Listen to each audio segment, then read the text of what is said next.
9వ అధ్యాయం మొదటి నుంచి కొన్ని సంగతులు మాత్రమే మనము చదువుకుందాం.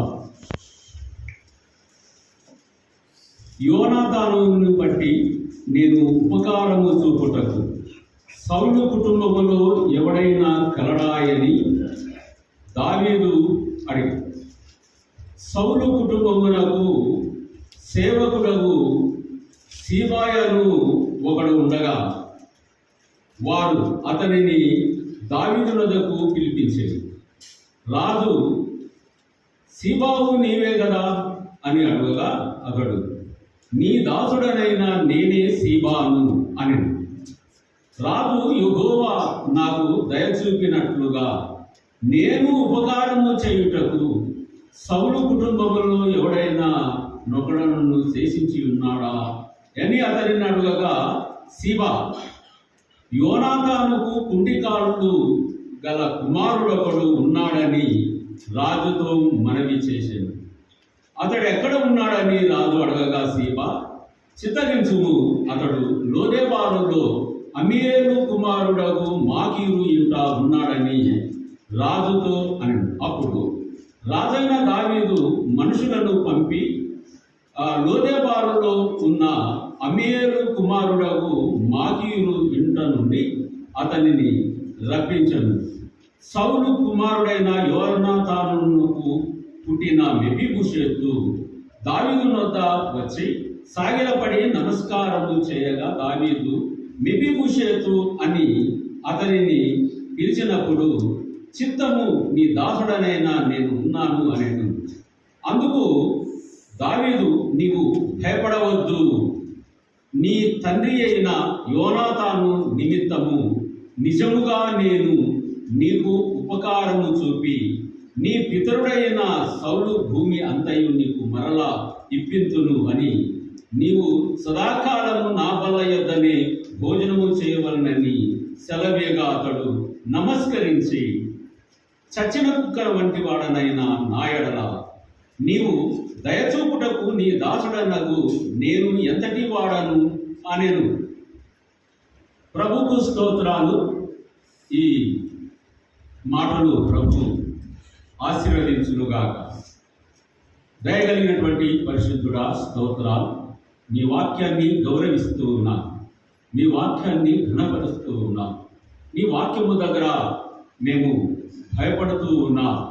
పరిశుద్ధాత్మ వలన రాయబడినటువంటి మీ మాటలు పలుకోవడానికి మేమెంతటి వాడను నాయన. దేవానికి స్తోత్రాలు. మీ వాక్యాన్ని మేము చదువుకొని నాయన మిమ్మల్ని మహిమపరచున్నట్లు మేము మీ చేతిలోని ఒక సాధనములుగా కోరుచూ ఉన్నా. మీ ఆత్మచేత బలపరిచి మీరే మాట్లాడి మహిమ పొందమని యేసు పరిశుద్ధ నామములో స్తోత్రం చెల్లించి ప్రార్థన చేస్తున్నాం తండ్రి, ఆమేన్. ప్రేమైనటువంటి సహోదరులారా,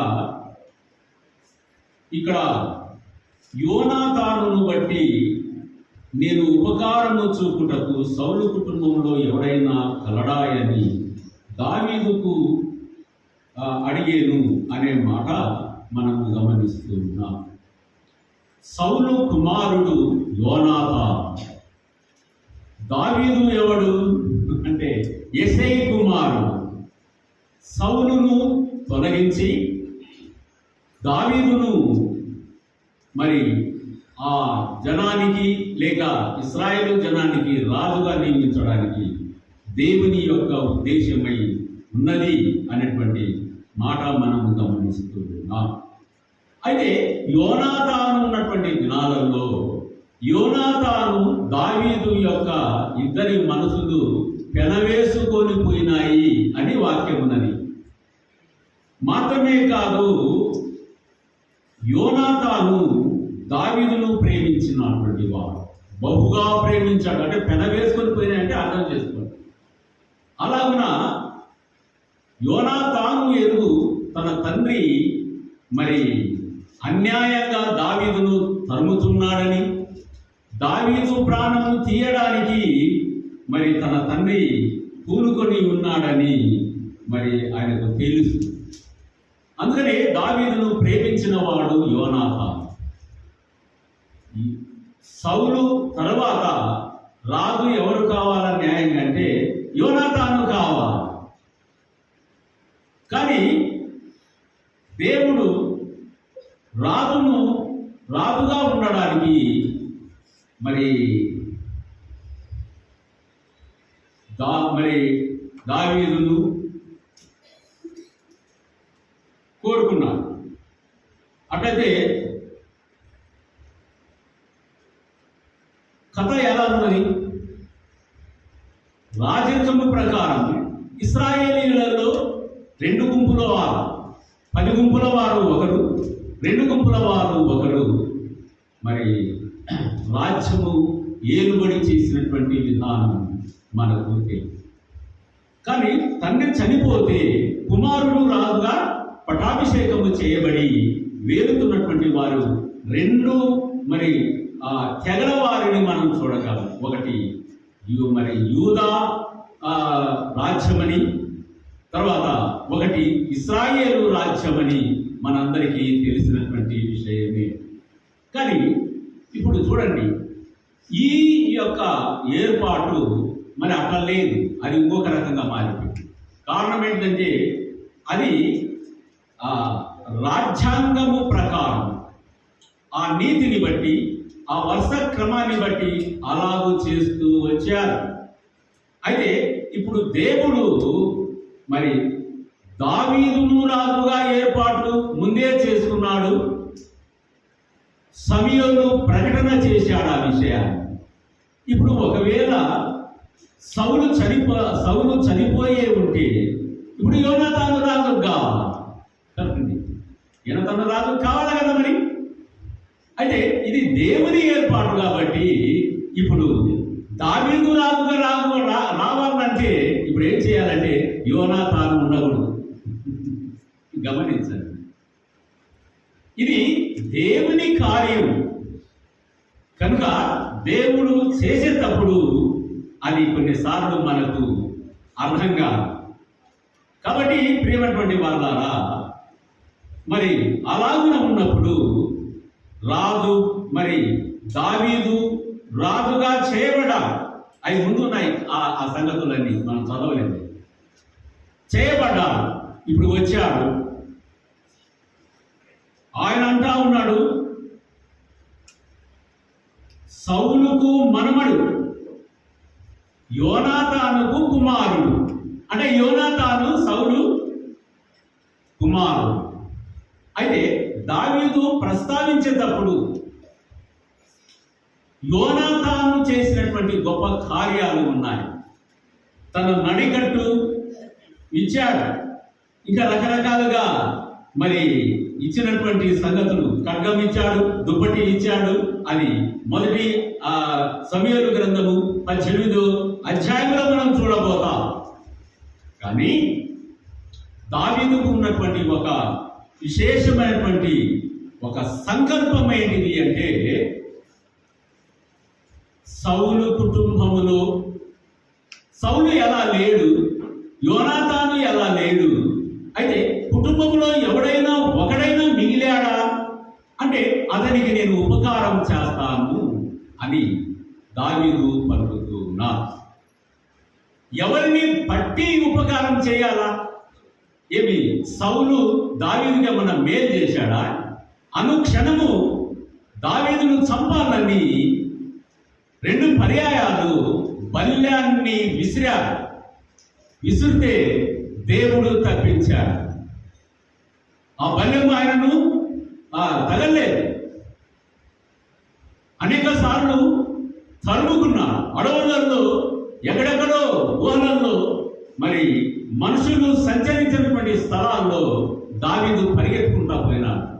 అట్లయితే దావీదుకు ఈ ప్రేమ ఎందుకు అనేది మన యొక్క ప్రశ్న. కాబట్టి ప్రియమైనటువంటి వారలారా, ఆయన అనేటప్పుడు ఆ మాట మనం చూస్తూ ఉన్నాం. 2వ లైన్ ఏమన్నాడంటే, నేను ఉపకారము చూపుటకు సౌలు కుటుంబంలో ఎవడైనా కలడాయని దావీదును అడిగేను అనే మాట అవగతిస్తున్నాం. తర్వాత మొదట్లోనే మనం ఏం చేస్తున్నామంటే, యోనాతానును బట్టి నేను ఉపకారము చూపుటకు అని అంటారు. కాబట్టి ఒక కుంటివాడైనటువంటి మెఫీబోషెతు, యోనాతాను కుమారుడు ఒకడే ఉన్నాడు. ఆ ఒక్కడు కూడా కుంటి కాళ్ళు, 2 కాళ్ళు లేవు. దాది తీసుకొని పరుగున ఉరుకుతూ ఉంటే, అంటే ఒక అపాయకరమైనటువంటి సమయం అప్పుడు కింద పడి 2 కాళ్ళు ఇరిగిపోయాయి. కాబట్టి దావీదు మాట్లాడినప్పుడు మరి సీబావు నీవేనా అని సీబా అనేటువంటి సేవకుడు మరి సౌలుకు ఉన్నాడు. కాబట్టి అతనిని పిలిపించి అన్ని వివరాలు కనుక్కున్న తర్వాత మరి మెఫీబోషెతు అనేటువంటి ఒక కుంటి కుమారుడు లోదెబారులో ఉన్నాడు అనేటువంటి సంగతి మరి దావీదు విన్నాడు. కుంటోడో ఇంకెవరో ఇంకా ఆయన ఉపకారము చేయాలంటే ఆ కుంటి ఆయనకే ఇవ్వాలా. ఇప్పుడు గమనించండి, దేవుని వాక్యం ఎంత సత్యమో మనము గమనించవలసినటువంటి వారమై ఉన్నాం. అట్లయితే రాజు దగ్గరికి ఒక వికలాంగి రాకూడదు కదా.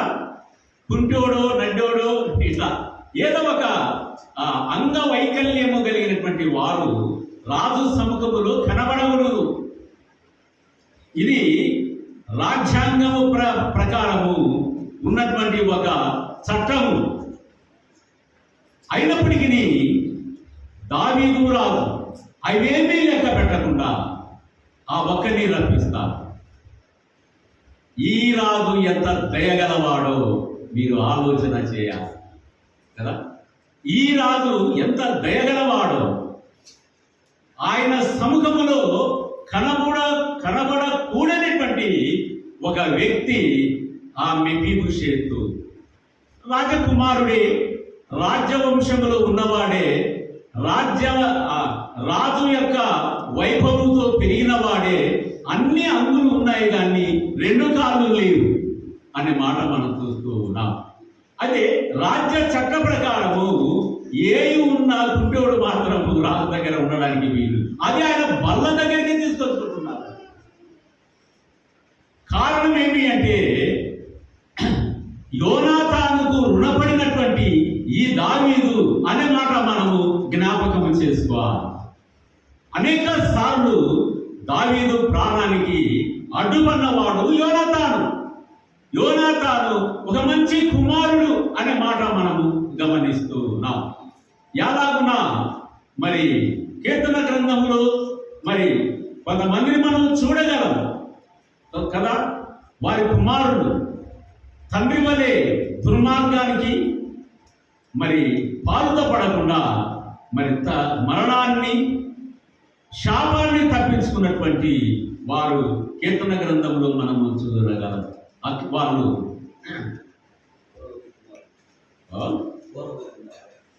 కోరాహు కుమార్. కోరాహు శపించబడిన వాడు, దేవుని యొక్క శిక్షకు గురి అయిన వాడు. అది వాళ్ళ కుమారుడు అలా కాదు. వాళ్ళ తండ్రి నడిచినటువంటి బాటలో నడవాలనేటువంటి రూల్స్ ఏమి లేదు. దేవుని నీతికి కట్టుబడితే తండ్రులు దుర్మార్గులుగా ఉన్నప్పుడు, తండ్రులు దేవుని చట్టాన్ని వ్యతిరేకించినటువంటి వారు ఉండినప్పటికీ కుమారుడు అక్కడి నుంచి తప్పుకొని వాళ్ళు దేవుని యొక్క చేతిలో ఒక మంచి సాధనములుగా వాడబడినటువంటి కోరాహు కుమారుడు రాసినటువంటి 11 కీర్తనలు మరి కీర్తన గ్రంథంలో ఉన్నాయి. అట్లయితే చెప్పాలంటే ఈ యోనాతాను కూడా లాంటి వాడే కదా. దుర్మార్గానికి ఎగబడినటువంటి ఈ సౌలు తండ్రి రాజ్యములో ఉంటూ ఒక మంచి పేరు తెచ్చుకున్నటువంటి వాడు యోనాతాను. నిరపరాధి అయినటువంటి ఈ యొక్క దావీదును ఆయన ప్రాణానికి రక్షణకరంగా ఉన్నవాడు యోనాతాను. చాలా మంచివాడు. ఎంత మంచివాడో అంత బలాఢ్యుడు కూడా కదా. ఒక చేలో ఆయన కొన్ని వేల మందితో యుద్ధం చేసి వారిని జయించినటువంటి శత్రువులను ఓడించినటువంటి వీరుడని చెప్పాలి. కాబట్టి ఆ యొక్క యోనాతాను అనే మాట మనం గమనిస్తూ ఉన్నాం. అట్లయితే ప్రియమైనటువంటి వారలారా, దావీదుకు ఇంత మంచి మనసు ఎట్లయితే యోనాతానును బట్టి అనే మాట మనము జ్ఞాపకంలో ఉంచుకుంటూ ఉన్నాం. కాబట్టి ఈ యోనాతాను మన ప్రభు అయిన యేసుక్రీస్తుకు సాదృశ్యము. ఈ మెఫీబోషెతు నమ్మినటువంటి దేవుని పిల్లలకు సాదృశ్యంగా ఉన్నాడు. ఈ దావీదు పరలోకపు తండ్రి అయినటువంటి దేవునికి సాదృశ్యంగా ఉన్నాడు. అందుకనే యోహాను సువార్త 3వ అధ్యాయం చూడండి, ఒక మాట చదువుకొని మనం ముందుకు పోదాం. 16వ వచనాన్ని మనము చదువుదాం. దేవుడు లోకమును ఎంతో ప్రేమించను అనే మాట మనము గమనిస్తూ, ఈ లోకము అంటే కదా ఆ మనుషులందరినీ ఆయన ప్రేమించాడు. ఈ మనుషులలో కుంటోళ్ళు ఉన్నారు, ఈ మనుషులలో రకరకాలైనటువంటి వారు ఉన్నారు, మంచివారు ఉన్నారు, చెడ్డవారు ఉన్నారు, అన్ని రకముల చెందిన వారు ఉండినప్పటికీ దేవుడు ఏం చేశాడంట? ఆ లోకమును ఎంతో ప్రేమించాడు ఆయన. ఎవరిని బట్టి అనే ప్రశ్న మనకు వస్తూ ఉంది. ప్రభు అయిన యేసుక్రీస్తును బట్టి. ఆ హెబ్రీయులకు రాసినటువంటి పత్రికలో కూడా మనము చూడగలము, ఆయన ప్రతి మనిషిని కొరకు ఆయన మరణించెను అనే మాట 2వ అధ్యాయం, హెబ్రీ రాసిన పత్రిక 2వ అధ్యాయము 9వ వచనము మనం చూద్దాము. దేవుని కృప వలన ఆయన ప్రతి మనుషుని కొరకు మరణము అనుభవించున్నట్లు దూతల కంటే కొంచెము తక్కువవాడుగా చేయబడిన యేసు మరణము పొందినందున అనే మాట మనము గమనిస్తున్నాం కదా. యేసుక్రీస్తు ప్రతి మనిషిని కొరకు ఆయన మరణించాడు. ఆయన ప్రాణము ప్రతి మనిషిని కొరకు, ప్రతి మనుషుని యొక్క క్రయధనం యేసుక్రీస్తు యొక్క ప్రాణం. చూశారా? అట్లయితే ఇప్పుడు దేవుడు యేసుక్రీస్తును బట్టి నమ్మిన ప్రతి మనుషుని యొక్క పాపములు ఆయన క్షమించువాడై ఉన్నాడు అనేటువంటి మాట మనము గమనిస్తూ ఉన్నాం. కాబట్టి ఈ సాదృశ్యంగా మనము చూస్తున్నటువంటి ఈ సమూయేలు గ్రంథములో ఈ ముగ్గురు కనబడతారు.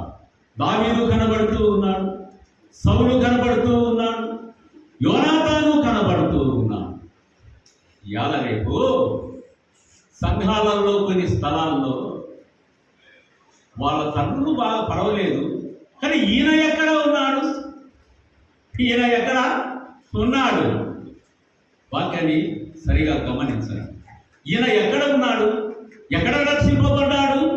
ఎక్కడ బాప్తిసం తీసుకున్నాడు? ఎక్కడ స్వార్థకుడిగా చేయబడ్డాడు? ఒక విశ్వాసిగా ఎక్కడ చేయబడ్డాడు అని ఈరోజు ఎన్నికలు పెడతా ఉన్నారు సంఘాలలో. వాళ్లకు ఒక గొప్ప గొడ్డలి పెట్టు అనే ఈ మాట ఉన్నది. ఈ మెఫీబోషెతు, ఈ గుంటివాడైనటువంటి మెఫీబోషెతు దావీదుకు ఏమైనా పరిచయమా? అది దావీదుకు ఏమైనా ఉపకారం చేశాడా? లేదు. అయితే ఆయన బల్ల యొక్క భోజనము చేయడానికి దావీదు అంగీకరించడానికి గల కారణం ఏంటిది అంటే వాళ్ళ తండ్రి అయినటువంటి యోనాతానే కారకుడు.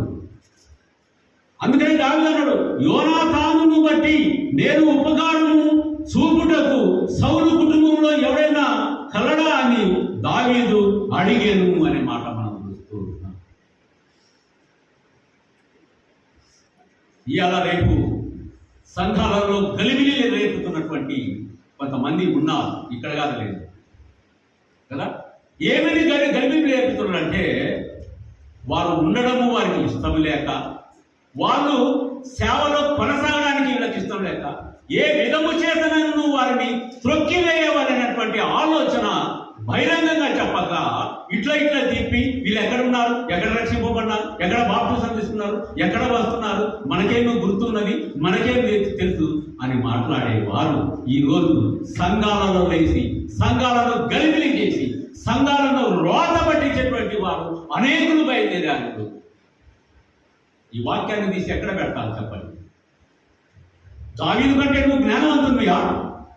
దావీదు కంటే నువ్వు బాగా దైవ దర్శనము ఎరిగినటువంటి వాడవా? నీకేం తెలుసు?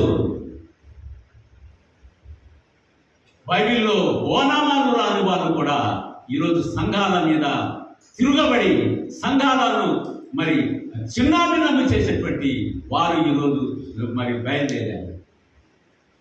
నేను ఏం చేస్తాను? ఏమి మెఫీబోషెతును ప్రేమించి తన వల్ల యొక్క భోజనంలో నిరంతరం, అంటే ఆయన బ్రతుకున్న దినంలో కూడా ఆయన వల్ల యొక్క భోజనము చేయడానికి దావీదు అనుమతిస్తూ ఉన్నాడు. నీవెవరు చెప్పడానికి?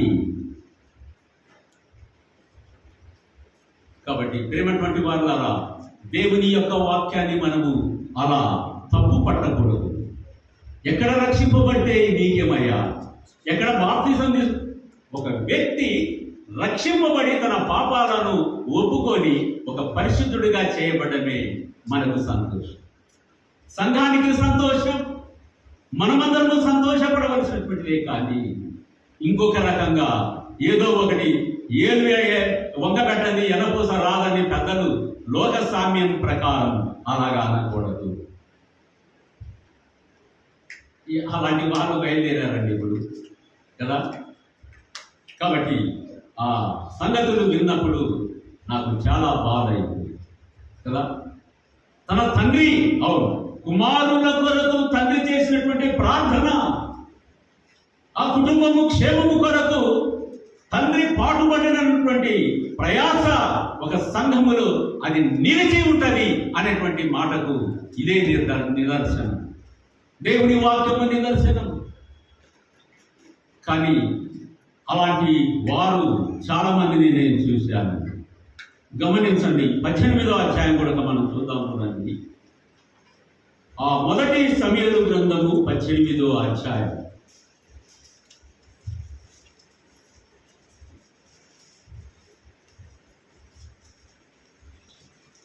3వ వచనం. 18:3. దావీదు తన ప్రాణ స్నేహితుడు నుండి భావించుకొని అతనిని ప్రేమించు యోనాతాను అతనితో నిబంధన చేసుకుని, మరియు యోనాతాను తన దుప్పటిని, తన కత్తిని, తన వీలును, నడి కట్టును తీసి దావీదుకి ఇచ్చాడు. దావీదు సౌలు తను పోయింది, సుబుద్ధి కలిగి పని చేసుకొని వచ్చాడు కనుక సౌలు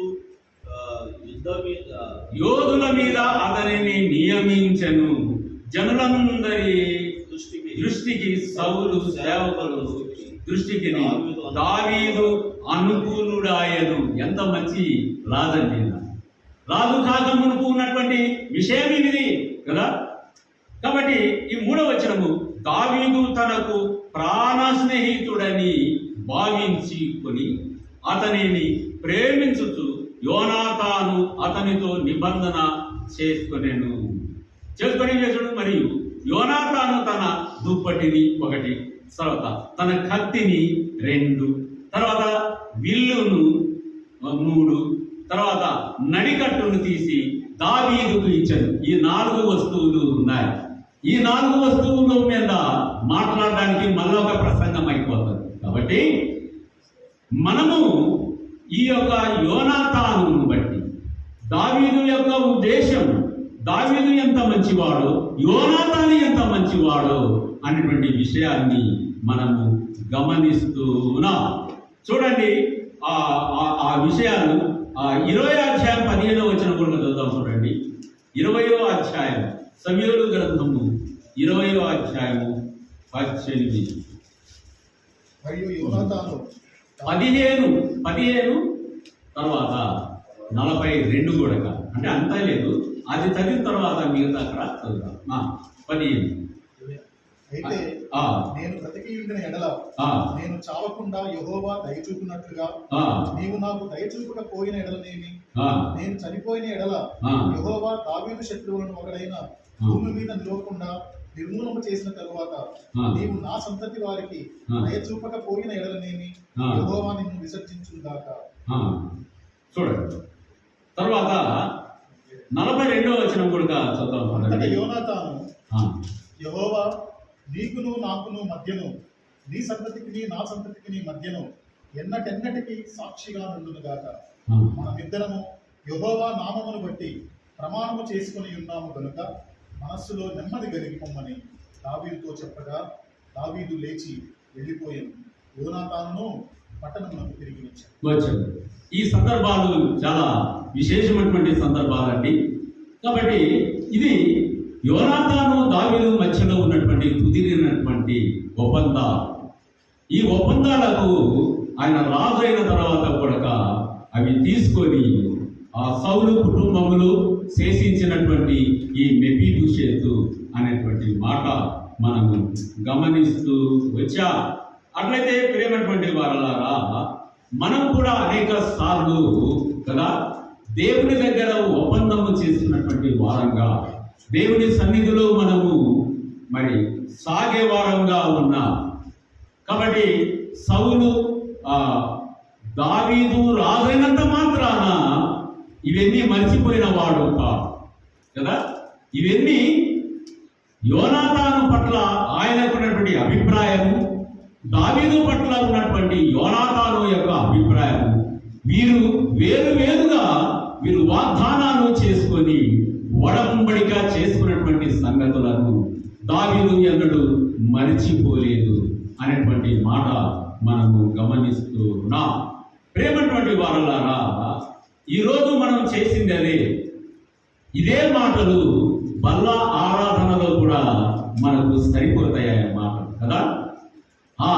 నేను యోనాతానును బట్టి అనే మాట, దేవుడు ప్రభు అయిన యేసుక్రీస్తును బట్టి ప్రతి ఒక్కరిని క్షమించడానికి ఆయన సంసిద్ధంగా ఉన్నారు.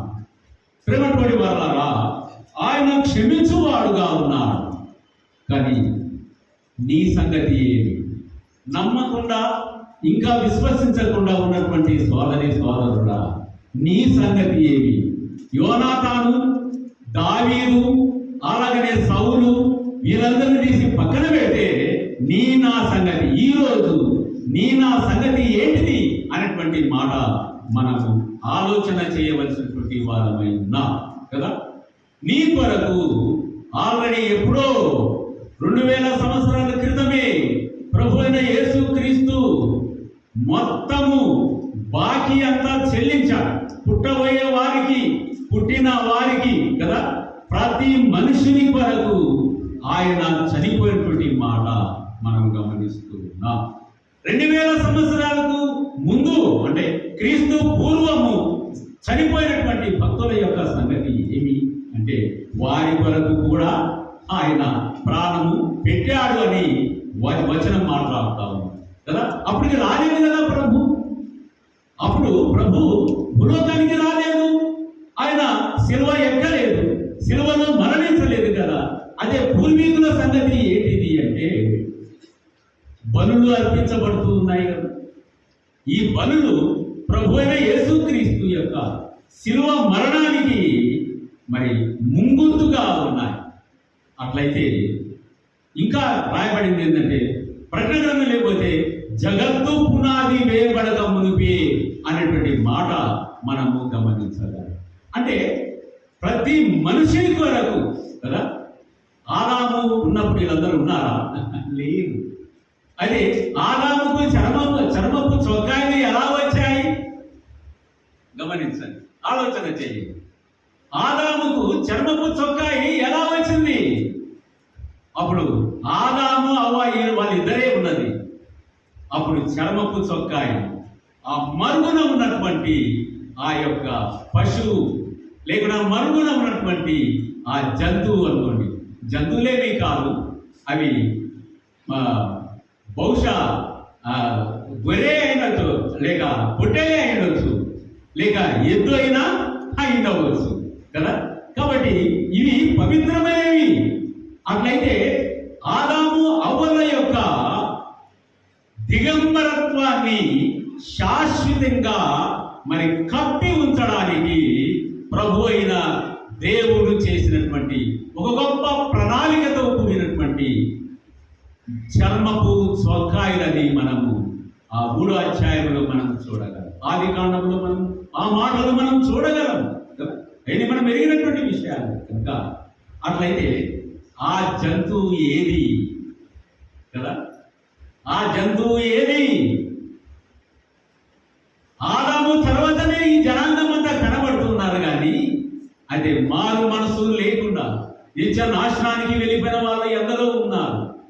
అయితే వారు నమ్ముకొని ఉంటే, వారు ఆ దేవుని వైపు తిరిగి ఉంటే కదా, వారి కొరకు రక్తము కార్చినటువంటి దేవుని యొక్క సంకల్పం అప్పుడే రక్తము కార్చినటువంటి కదా, వారి కొరకు కూడా ఆయన చనిపోయాడని అపోస్తలుడైన పౌలు హెబ్రీయులకు రాసినప్పుడు ఆ మాటను జోడించి వ్రాసినట్లుగా మనం చూస్తూ ఉన్నాం. అట్లయితే ఎన్ని బలులు మరి కనబడుతున్నాయి ఈ బలులకు కదా.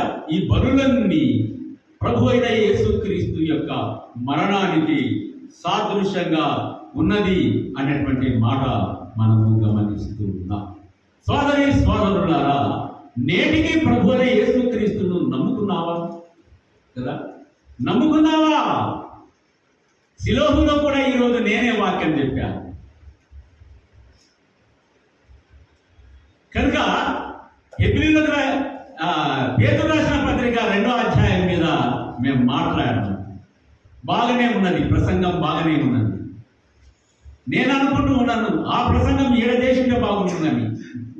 అది మనం ఊహించుకోలేదు. ఎక్కడ దేవుడు బయలుపరిచింది అక్కడనే. కనుక ప్రేమటువంటి వాళ్ళారా, అది రెండు కొంచెం ఎందుకంటే కొర్నేలి వారి కుటుంబం మాత్రమే కానీ ఇంకెవరు అది విన్నవాళ్ళు ఈడ ఇప్పుడు లే. కొంచెం జ్ఞాపకం చేసుకుంటే మంచిది అని నేను భావిస్తూ 2 మాటలు జ్ఞాపకం చేసి ముగించాలని నేను చూస్తూ ఉన్నాను. కాబట్టి 2వ అధ్యాయము 1వ వచనం కదా, ప్రభువు దయాళుడని మీరు రుచి చూచి ఉన్న ఎడల సమస్తమైన దుష్టత్వమును, సమస్తమైన కపటమును, వేషధారణను, అసూయను, సమస్త దూషణ మాటలను మాని కృతగా జన్మించిన శిశువును కూలిన వారే నిర్మలమైన వాక్యమును పాల వలన రక్షణ విషయములో ఎదుగు నిమిత్తము ఆ పాలను అపేక్షించుడి అని మనం చదివినా. కాబట్టి అదే మాటలు 2 మాటలు నేను జ్ఞాపకం చేసి నేను ముగిస్తానండి. ప్రభు దయాళుడని మీరు రుచి చూచి ఉన్న ఎడలా అనే మాట మనము గమనిస్తూ ఉన్నాం. ప్రభు దయాళుడు. కానీ ఇక్కడ కూర్చున్న వారిని కూడా నేను ప్రశ్నించేది ఏంటంటే, నీవు చూసావా, రుచి చూసావా కదా? ఎలా రుచి చూడడం? ప్రభు దయాళుడు కదా, దయాళుడు. ఆయన దయకు మితము లేదు. ఆయన ఎంత దయాళుడు అంటే అంత దయాళుడు. మనము ఊహించిన కంటే అత్యధికమైనటువంటి దయాళత్వము కలిగినటువంటి ఆ ప్రభు అని మనం చూస్తూ ఉన్నాం. అట్లయితే ప్రేమటువంటి వాళ్ళారా, అనేక సార్లు మనము మన జీవితాలలో ఇవి కనబడవు. ఆ కింద ఉన్నాయని అన్నమాట. రుచి చూచిన ఎడల సమస్తమైన దుష్టత్వము ఉండదు, తర్వాత సమస్తమైన కపటమును ఉండదు, తర్వాత వేషధారణ ఉండదు, అసూయ ఉండదు, సమస్తమైన దూషణ మాటలను మాని అనే మాట మనం చూస్తూ నమ్మినటువంటి అనేకులలో ఇవి కనబడుతూ ఉన్నాయి. ఏం చెప్పాలండి వాళ్ళు? రుచి చూచినట్ట, రుచి చూడనట్ట. రుచి చూచిన వారు ఎందరో ఫిలిప్పు యొక్క పరిచర్యలో, అపోస్తల కార్యంలో 8వ అధ్యాయంలో ఫిలిప్పు యొక్క పరిచర్యలో చాలా మంది ఉన్నారు. అదే రుచి చూడని ఒక వ్యక్తి ఉన్నాడు. అతడే గారడి సీమోను అని మనం చూస్తున్నాం. వాక్యమేమో బాప్తిసము పొందెను. మార్కు సువార్తలో కూడా అది ఏమున్నదంటే నమ్మి బాప్తిసం పొందిన వాడు రక్షింపబడును అని దేవుని వాక్యం రాయబడింది. అంటే ఆయన నమ్మి ఆయనను అనుభవించడం అనేది కరెక్ట్ కదా. ఆయన వాక్యాన్ని, ఆయన సత్యాన్ని, ఆయన ప్రేమను, ఆయన దయాలత్వమును కదా, ఇవన్నీ మనము అనుభవించినటువంటి అనుభవం మనలో ఉండాలి కదా. కొత్తగా రక్షింపబడిన వాళ్ళు వాక్యాన్ని నిదానంగా నేర్చుకున్నటువంటి వాళ్ళను ఉద్దేశించి కానీ మాటలు నమ్మి కదా. హెబ్రీ రాసినటువంటి 10:26 మీరు 26 గమనించినట్లయితే తీవ్రమైనటువంటి మాటలు అక్కడ ఉన్నాయి. మీరు చదవండి తర్వాత కదా. చూద్దామా ఒకసారి 2 మాటలు చదువుకొని మనం దాటిపోదాం. 10వ అధ్యాయం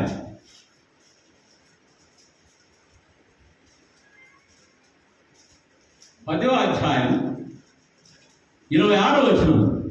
మనము సత్యమును గురించి అనుభవ జ్ఞానము పొందిన తర్వాత బుద్ధిపూర్వకముగా పాపము చేసిన ఎడల పాపమునకు ఇక బలి ఇక ఉండదు. న్యాయపు తీర్పునకు భయముతో ఎదురు చూసుటయు విరోధులను దయింపబోవు తీక్షణమైన అగ్నియు ఇకను ఉండును అనే మాట. ఇది ఎలా ఉందని చెప్పండి. ఒకవేళ తెలుగులో తర్జుమా చేసి అలా రాసినా అంత తీవ్ర రూపము ఒకవేళ ఇప్పుడు మరి భావములు లేకపోయినా కానీ ఇప్పుడు చదువుకున్నప్పుడు ఎట్లా ఉన్నది కదా. అంటే మనము సత్యమును గురించి, ఆ సత్యం ఎవరు? ఆ ప్రభువే కదా. ఆ సత్యమును గురించి అనుభవ జ్ఞానము పొందిన తర్వాత అంటే కదా రక్షింపబడ్డావు, దేవుని వాక్యం చూస్తూ ఉన్నావు, చదువుతూ ఉన్నావు, వింటూ ఉన్నావు, ఆరాధన చేస్తూ ఉన్నావు, ప్రార్థన చేస్తూ ఉన్నావు, చేస్తూ ఇంకేంటంట అనుభవ జ్ఞానము పొందిన తర్వాత బుద్ధిపూర్వకముగా కదా. ఆదాము చేసినట్టు అతిక్రమము బుద్ధిపూర్వకమైనదా లేకపోతే తెలియక చేసిందా చెప్పండి కదండి. ఏంది సమాధానం కదా. ఆదాము పండు తినవద్దని దేవుడు చెప్పాడు, తిన్నాడు. అది బుద్ధిపూర్వకమైనదా లేక మరి అనుకోకుండా జరిగినదా? బుద్ధిపూర్వకంగా. ఆ మాటలు ఇక్కడ రాయబడి ఉన్నాయి కదా. ఈ మాటలన్నీ మీరు చదవండి. అక్కడ ఆదాము కొరకు ఒక రక్షణ పరిష్కారం లేక పాప విమోచన క్రయధనము కట్టడానికి ఒక పాపము లేని మనుషుడుగా ప్రభువైన యేసుక్రీస్తు మరణించాడు. ఎందుకు? బుద్ధిపూర్వకంగా చేసిన పాపాన్ని బట్టి. అదే ఈరోజు సత్యముల గురించి అనుభవ జ్ఞానము పొంది విని ఎన్నో సంవత్సరాలు దాటి నీకు అనుభవమైన తర్వాత ఇప్పుడు బుద్ధిపూర్వకంగా పాపం చేస్తే నీ కొరకు ఇంకొకటి చనిపోవాలా? ఎవరున్నాడు? లేడు. ప్రభువైన యేసుక్రీస్తు ఏకైక అనగా మొదటి ఆదాము శరీర సంబంధి, కడపటి ఆదాము ప్రభువైన యేసుక్రీస్తే. అంతే. ఆయన చనిపోయాడు. నువ్వు బుద్ధిపూర్వకంగా చేస్తే నీ పాప క్షమాపణ కొరకు మరొకరు చనిపోవాలి. ఈ వాక్యం చెప్పేది అది. అందుకని ఈ మాటలు మనము చదివాము. కాబట్టి ప్రేమటువంటి వారులారా, అదే అక్కడ రాయబడిందంటే బుద్ధిపూర్వకంగా పాపం చేసిన ఎడల పాపమునకు బలి ఇకను ఉండదు కానీ న్యాయపు తీర్పునకు భయముతో ఎదురు చూచుటయు విరోధులను దయింపబోవు తీక్షణమైన అగ్నియు ఇకను ఉండును. కాబట్టి ఎవడైనాను మోషే ధర్మశాస్త్రం నిరాకరించిన ఎడల 2-3 సాక్షుల మాట మీద కనికరింపకుండా వారిని చంపియుందురు కదా. ఆ మాటలు ఉన్నాయి తర్వాత కదా. ధర్మశాస్త్రమే 2-3 సాక్షుల మీద ఆ వ్యక్తిని రాళ్ళు తీసుకుని కొట్టి సంభవం. అట్లా చనిపోయిన వాళ్ళు చాలా మంది ఉన్నారు కదా. స్టెఫను ఉన్నాడు, ఆ తర్వాత ఇంకొక వ్యక్తి లోపల ఉన్నాడు. దినవృత్తాంతాల గ్రంథం కదా. ఎవరు? నాతాను కాదు, ద్రాక్ష తోట.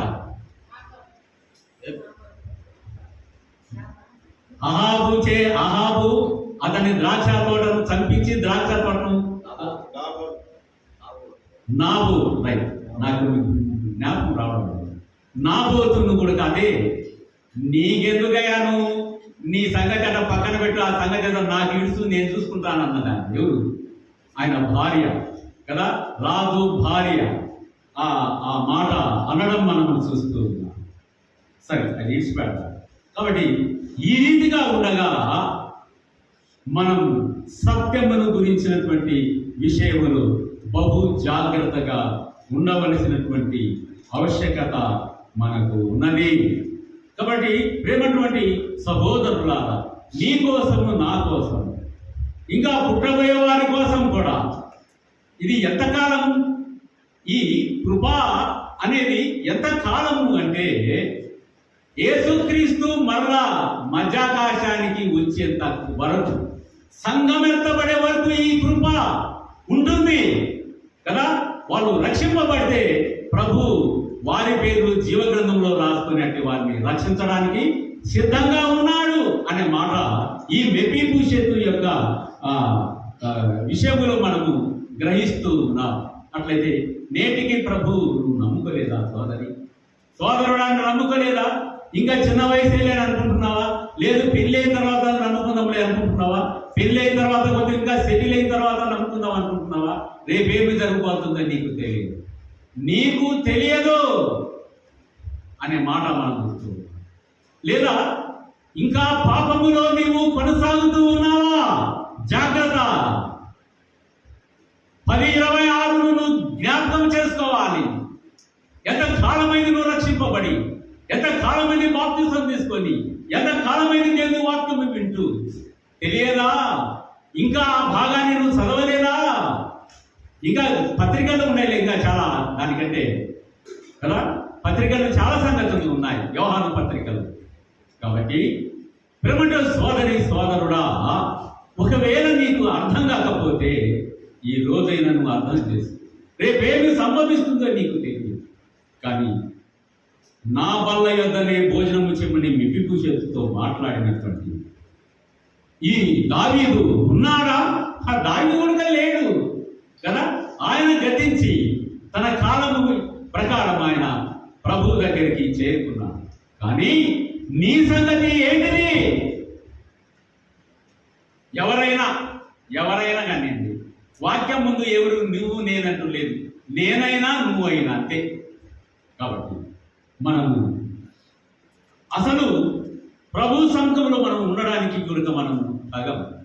అసలు ఇశ్రాయేలీయులు దేవునికి కదా ప్రియులైనటువంటి వారు అని, మనం ప్రియులు కాదని కాదు, ఎన్నోసార్లు చెప్పినంత ఆ యొక్క తారతమ్యం కదా.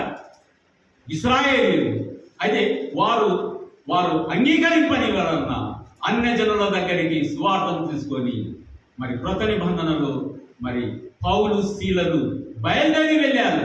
అనేకులు నమ్ముకున్నారు కదా. దాని గురించి సంగతులని రోమి రాసిన పత్రికలు బహు సవిస్తారంగా రాయబడి ఉన్నాయి. కాబట్టి ఈ మధ్యాహ్న వేళలో నీ సంగతి సోదరి సోదరుల, మనమందరము దిద్దబడవలసింది, మనమందరము బలపరచబడవలసింది, మనందరము దేవుని సముఖములు మనము కదా బలపరచబడి ఆయన మరలా తిరిగి రాబోచు ఉండగా మనము ఆ ఎదురు చూచే వారంగా ఉండాలి. కాబట్టి ఆ మెఫీబోషెతులోనే మనమందరం కలిసి ఉన్నాం. మనలో రకమైనటువంటి వారు ఆయన సన్నిధికి మనము రాకూడదు. కానీ దావీదు కంటే శ్రేష్ఠుడటువంటి మన ప్రభు అయిన యేసుక్రీస్తు దావీదు కంటే ఎన్నో రెట్లు శ్రేష్ఠుడు, ఎన్నో రెట్లు పరిశుద్ధుడు, ఎన్నో రెట్లు మహనీయుడు, ఎన్నో రెట్లు పూజనీయుడు అయినటువంటి క్రీస్తు యేసు ఈ మధ్యాహ్న వేళలో నిన్ను నన్ను ఆహ్వానిస్తూ ఉన్నాను. నా బల్ల యొద్ద కదా, నమ్మిన ప్రతి వాడు ఆయన బల్ల యొద్ద చేరి ఆయన స్తుతి ఇస్తున్నారు. భోజనం అంటే అదేనండి, అదే భోజనం. కనుక నా బల్ల యొద్ద భోజనము చేయదు అని. కాబట్టి ఆయన బల్ల దగ్గర ఆరాధన చేయడానికి, ఆయనను ఘనపరచడానికి, ఆయన స్తుతించడానికి, ఆయనను మహిమపరచడానికి ఈ అల్పులకు దేవుడు అనుగ్రహించింది మహాకృప. కాబట్టి ఇప్పుడైనా ప్రభువైన యేసుక్రీస్తును నమ్ముకుంటే మంచిది కదా. రేపేం జరుగుతుంది? దేవుడు ఈ వాక్యాన్ని ఆశీర్వదించి మహిమపరచాలని కొన్ని ప్రార్థన చేసి దీన్ని అయిపిస్తారని ముగిస్తారు. శాశ్వతమైన ప్రేమతో ప్రేమించిన మా ప్రియ పరలోకపు తండ్రి, పరిశుద్ధుడా, నివాసి ఘనమైన మా రాజా,